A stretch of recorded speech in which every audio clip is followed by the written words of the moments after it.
The Blood of Dawnwalker is out next week, and I've been trying to keep my expectations under control. Welcome to main quest later, but we ignore the main quest and we do the side quest. And we pick up as much loot as possible. And for my very first video, I thought I'd react to one of the most anticipated RPGs of 2026. So let's see if Blood of the Dawnwalker looks as good as everyone says it is, because if it does, my free time is about to disappear. Let's get into it. Okay, let's go. The Blood of Dawnwalker is a dark fantasy open-world action RPG set in 14th century Europe. See that already? I'm going to do this a lot, stopping the gameplay, and I apologise. But we need to look at the details there. Looks good to me. And this is a lot of the guys who made The Witcher, so the lead writer, I think, gameplay designer, combat guy. If you said this was The Witcher 4, then you would probably say yes. So yeah, looks good to me. Action RPG set in... But I realise we're 11 seconds in, so... 14th century Europe. The first installment of our saga takes place in Vale Sangora, a secluded region somewhere in the Carpathian Mountains. When the plague decimated the population and the human rulers proved too weak to control the situation, a powerful vampire, Brensis, stepped out of the shadows and conquered the valley. Now, it's time for you to be a part of this story. Oh, Welcome. That's the money shot, isn't it? They're looking out over the, what do they call it? The secluded valley. And I'm guessing this is the main stronghold there. To the world of Dawnwalker. Brensis is an oppressive ruler. He uses his own blood to heal the people of Vale Sangora, but in turn demands absolute obedience. This is sick. He carved the valley into 3 separate dominions and... I'm just going to go back there, looking at the map. There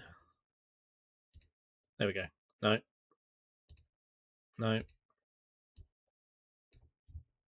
Obedience. He carved the... There we go. So I'm already looking at the different menu options there. It's like a big map, but it doesn't look too big, doesn't look too overwhelming. Plenty of icons. Valley into 3 separate dominions and gave them to his 3 vampiric officers. Ambrose is the youngest and the one with most to prove. His main responsibility is stockpiling blood and managing the draining dungeons. Bakir knows that what folk need in their lives is a bit of respite from their hardships. That is why he is in charge of alcohol distilling and distribution. Still, he's not above using his inborn brutality to subjugate the population if need be. Xanthe is the one who creates the Blood Guards, the elite soldiers of the vampiric regime. Staying away from the limelight, she is a source of many rumors about dark rituals and mysterious disappearances. These powerful vampires won't sit idly while you dismantle their operations. With your every victory, Brensis' court will react with new edicts that will make Cohen's life a bit harder. Oh, okay. I was about to say, it sounds like then you... With your every victory, Brensis' court will react... Kill the lieutenants or captains, whatever they're called, first before you take on Brensis. Similar to... What does that remind me of? Assassin's Creed. I think Origins and Odyssey had the same. Far Cry, similar. So it's very Ubisofty. And I would assume you can go straight for Brensis if you wanted. And then I'm guessing these little icons here, that's an easy one to take. That's a bit harder. That's a harder one. The more you take down, the easier it is, I guess. But well, we'll have to wait and see. But that's what it looks like. Oh, and the more you take down, you have a sort of reputation thing here. Cool. That will make Cohen's life a bit harder. But who is... Oh, well, that said there. Sorry, I should just wait. Additional soldiers patrol the roads. Oh, okay. So it has consequences if you take them down. So there'll be more soldiers. Cohen's life a bit harder. But who is... Price increases in shops. Exactly. That's cool. You play as Cohen, a young man living under the vampiric regime. A series of tragic events led to your family being kidnapped by Brensis and you becoming a Dawnwalker, a human by day, a vampire by night.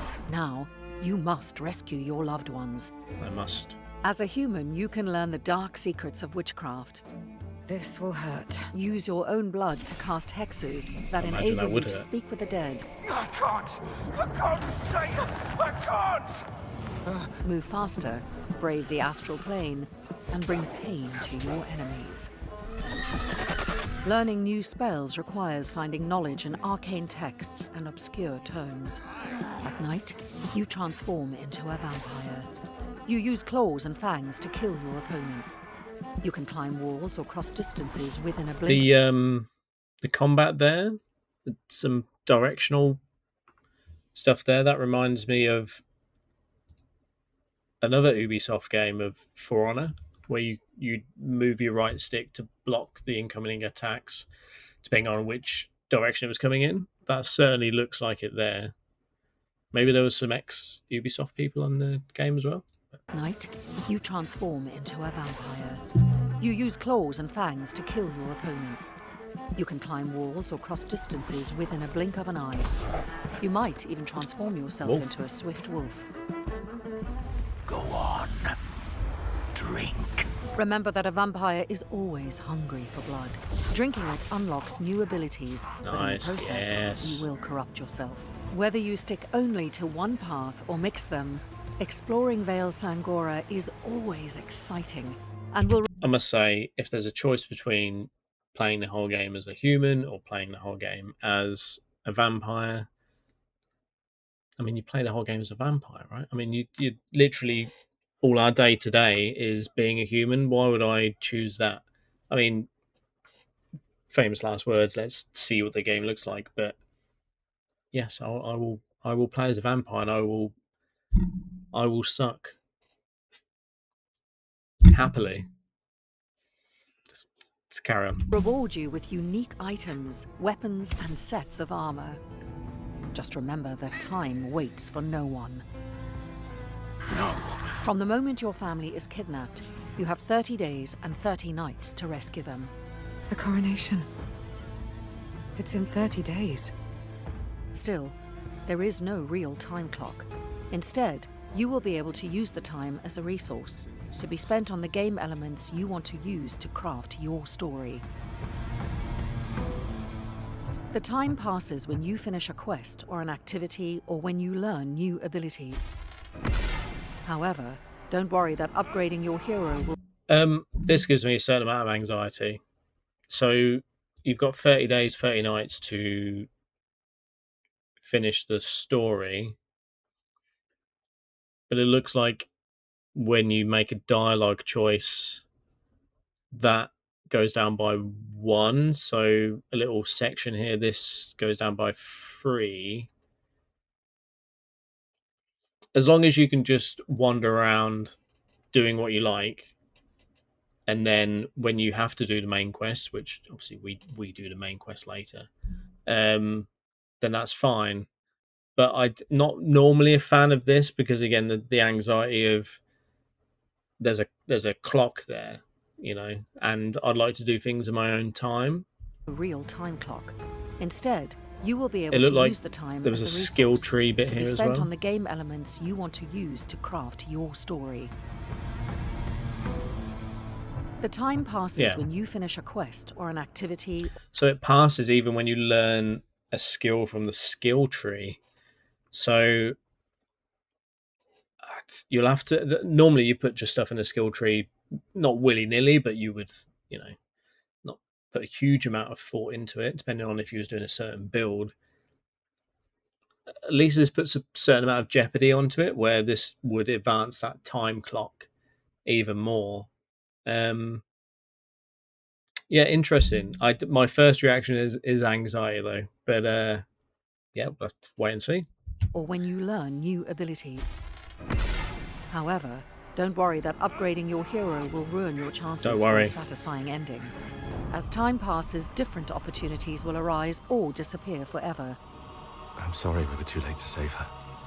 And even if you're not able to save your family in time, the game will not be over. Cohen's story will simply take a Don't worry if you different can't turn. save your family, it's fine. You have one clear goal, but there's no single linear way to complete it. Every activity and quest is... Okay, so this is a more expanded view of the map that we saw earlier. It's a main stronghold there, I guess, main town. The blue icons must be fast travel save points, I guess. Again, it's big, but it's not too big, you know. Size isn't everything, is it? optional and serves as a building block of your own crafted experience. The valley is a big place, open for exploration. It's a big place. You can look for opportunities to learn new things and find allies. Aye. Or you can even decide to storm Brensis's castle as soon as you are out of the prologue. However, remember that defeating him as a freshly made Dawnwalker will be a feat worthy of legends. We are not doing that. I mean, the whole premise of the channel is we do the main quest later, so if I went and did the main quest first, it's a bit off-brand, isn't it? But you could see there's going to be many of a YouTube video made of people going straight for that main quest. I mean, it's cool that that's an option. That's the same as Breath of the Wild. You could go to Ganon straight away rather than exploring.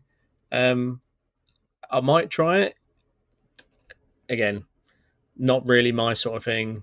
And I'm sure the developers wouldn't want everyone just rushing to the main boss and not seeing all of the world they've created. But again, it's a cool option probably to do after you finish the game. Just go, what if I could defeat Bransis first?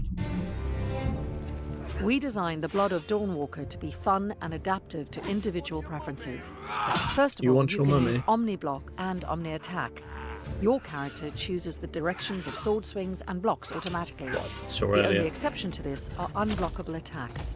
Ones that can There's, be only there's always dodged. unblockable attacks, For aren't those there? who prefer a more tactical approach, we offer directional combat, which involves observing your opponent's movements and reacting to them. It's about finding a certain rhythm and using it to defeat enemies.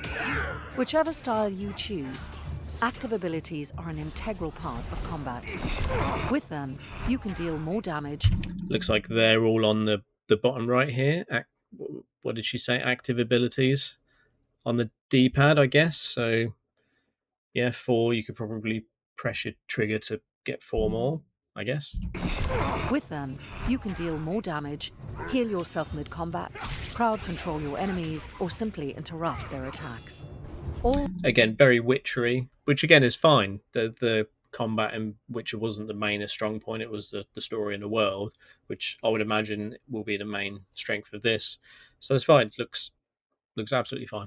this is just a taste of what the Blood of Dawnwalker has to offer. The taste. Whether you roam through lush forests, a bustling city, treacherous swamps, caverns hiding long-forgotten mysteries, or mountain peaks, there is always something to discover. Carve your own path and shape your own story, while walking the thin line between your humanity and embracing your vampiric nature. The Blood We will of embrace it. Dawnwalker is coming.